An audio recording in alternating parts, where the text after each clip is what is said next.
Just pose for a second and think, कैसे पढ़े लिखे इंसान हैं हम। नमस्ते। 1.5 हफ्ते पहले मैंने एक डॉक्यूमेंट्री देखी, अ प्लास्टिक ओशन, और उसने मुझे बहुत डिस्टर्ब कर दिया। वो देखने के बाद जैसे 2 दिन तक मैं रोई और बहुत कंफ्यूज थी कि हम एक्चुअली में क्या कर रहे हैं, हमें करना चाहिए या नहीं करना चाहिए। और I started questioning various things in life. और वो देखते वक्त जो पहली चीज़ मेरे दिमाग में आई वो ये थी कि आई एम अ मर्डरर, मैंने किसी का खून किया है। तो the questions that I started raising to my self were like, are like actually not word like, are like कि हमें क्या ज़रूरत है घर में शो पीसेस की, स्पेशली जो प्लास्टिक और लकड़ी वाले हैं। हमें क्या ज़रूरत है आर्टिफिशियल फ्लावर्स से डेकोरेशन करने की। होम डिलीवरी वाली चीज़ों में जो इतने लेयर्स ऑफ प्लास्टिक पैकेजिंग होती है, क्या ये मिनिमाइज़ नहीं हो सकती? हम क्यों नहीं बंद कर रहे use and manufacturing of plastic bags, जब हमें पता है कि ये कितने हार्मफुल हैं। हमें क्या ज़रूरत है प्लास्टिक की इतनी सारी चीज़ें यूज़ करने की? क्या हम उस यूज़ को मिनिमाइज़ नहीं कर सकते, या फिर क्या हम उसे यूज़ करना बंद ही नहीं कर सकते? हमें क्या ज़रूरत है ये सो कॉल्ड पढ़ाई करने की, अगर हमारे अंदर बेसिक एटिकेट्स ही नहीं है जो एक हेल्दी और क्लीन एनवायरनमेंट के लिए ज़रूरी है। हमें क्या ज़रूरत है इतने सारे मेकअप प्रोडक्ट्स की? हमें क्या ज़रूरत है 2-3 जोड़ी कपड़ों से ज़्यादा कपड़ों की? हमें क्या ज़रूरत है खुद को इंसान बोलने की, अगर हमारे अंदर इंसानियत ही नहीं है तो? जब मैं प्लास्टिक के बारे में पढ़ रही थी तो मुझे पता चला कि जुलाई को प्लास्टिक फ्री मंथ के नाम से जाना जाता है, और 3 जुलाई को international plastic bag free day होता है। ऐसा इसलिए क्योंकि अगर हम साल में एक दिन भी सारे मिलके प्लास्टिक बैग्स यूज़ नहीं करेंगे तो ज़रा सोचिए वो हमारी एनवायरनमेंट पर क्या असर डालेगा। क्योंकि हर मिनट में इस पूरे वर्ल्ड में 1 मिलियन प्लास्टिक बैग्स यूज़ होते हैं, और जो 80% हमारी नदियों में, ओशंस में और सीज़ में वेस्ट है वो प्लास्टिक है। Plastic pollution is a global catastrophe and sadly it is a man-made one. आज की वीडियो में हम बात करेंगे कि ऐसे हम अपनी लाइफ में क्या छोटे छोटे चेंजेस कर सकते हैं, क्या कोशिश कर सकते हैं जिससे ये जो प्लास्टिक हमारी इस चेन में है ना, इसमें से इसकी मात्रा कम हो जाए थोड़ी। हमें स्मार्ट डिसीजंस लेने चाहिए कुछ ख़रीदने से पहले। अगर कोई बेहद काम की ज़रूरी चीज़ है तो ख़रीदें, वरना ना ख़रीदें। और जो भी चीज़ ख़रीदें उसमें ये ध्यान रखें कि जो पैकेजिंग है वो मिनिमम पैकेजिंग है, कम से कम पैक्ड हुई कोई चीज़ है। और हो सके, जितना हो सके उतना लूज़ प्रोडक्ट्स को हम ख़रीद सकते हैं, ताकि ये जो प्लास्टिक पैकेजिंग वाली चीज़ है ये हमारी सिस्टम में से मिनिमाइज़ हो जाए।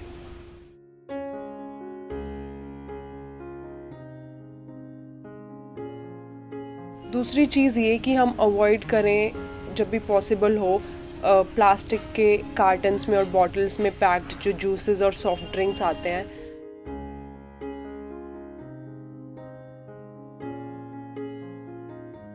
शैम्पू के छोटे पाउचेस ख़रीदना बंद कर दें और छोटी बोतल्स भी ख़रीदना बंद कर दें। इंस्टेड स्विच टू बड़े वाला डब्बा एक साथ बल्क में ख़रीद लें। और साबुन भी ऐसा ख़रीदें जिसमें सिंगल लेयर ऑफ पैकेजिंग हो, और वो भी सिर्फ गत्ते वाली।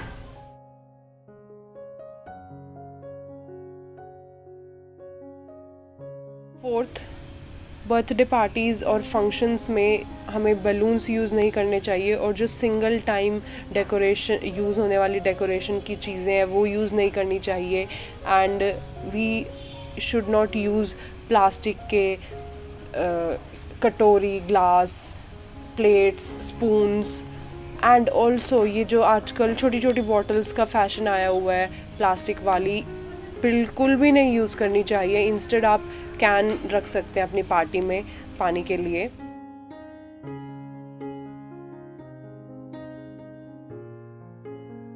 से no to single use plastic water bottles, और इंस्टेड आज से लेट्स डिसाइड कि अगर हम कहीं जाएंगे तो हम अपनी खुद की वाटर बॉटल कैरी करके जाएंगे जिसको हम दोबारा रिफ़िल कर सकें। let's start, please let's start. This one is for all the girls and parents जिनके बच्चे छोटे हैं. Whenever possible we should avoid pads and nappies जिनके अंदर प्लास्टिक वाली लेयरिंग हो, and instead we should use कपड़े वाला।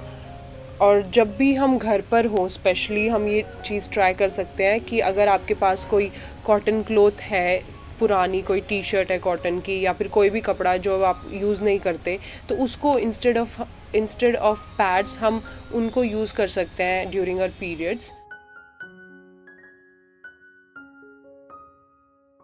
अब let's talk about stationery products जिनका हमारी लाइफ में बहुत रोल है। जब भी हम स्टेशनरी प्रोडक्ट ख़रीदें कोई, तो हम ये ध्यान रख सकते हैं कि उसके अंदर कम से कम प्लास्टिक यूज़ हुआ हो। फॉर एग्ज़ाम्पल, अगर हम कोई पेन ख़रीद रहे हैं तो हम ये ध्यान रख सकते हैं कि उस पेन के अंदर रिफ़िल डले। ये 2-3 रुपए वाले जो पेन होते हैं जिनके अंदर रिफ़िल नहीं डलती, we should not buy these pens. और अगर हम कोई कॉपी ख़रीद रहे हैं तो हम ये ध्यान रख सकते हैं कि उसका जो कवर है वो प्लास्टिक का ना हो, वो पेपर का या गत्ते का ही हो। आजकल ये जो मार्केट में नया फैशन आया हुआ है कि कुछ फल और सब्ज़ियाँ प्लास्टिक के उसमें रैप होके आती है, पैक होके आती हैं, तो avoid buying these kind of fruits and vegetables. Instead खुली सब्ज़ियाँ ख़रीदें, और वो भी पॉलीथीन में लेके वहाँ से ना आए। अपना खुद का बैग, रीयूजेबल बैग, कपड़े का बैग लेके जाएं मार्केट में। Stop please stop using plastic polythene bags. Please don't use. अपने एक्शंस में प्लीज़ थोड़ा दिखाएं कि हम एक्चुअली में पढ़े लिखे हैं, एजुकेटेड हैं। हमारी डेली की ज़िंदगी में ऐसे ना जाने कितनी चीज़ें हैं जो हम चेंज कर सकते हैं हमारी इस धरती के लिए, इस अर्थ के लिए, हमारे इस घर के लिए, इस पर जीने वाले हर जीव के लिए। हमने बचपन में स्कूल में सीखा था रिड्यूस, रीयूज़, रिसाइकल, पर क्या हमें आज भी याद है रिड्यूस, रीयूज़, रिसाइकल? और अगर याद है तो क्या हम उसको अपनी लाइफ में फॉलो करते हैं?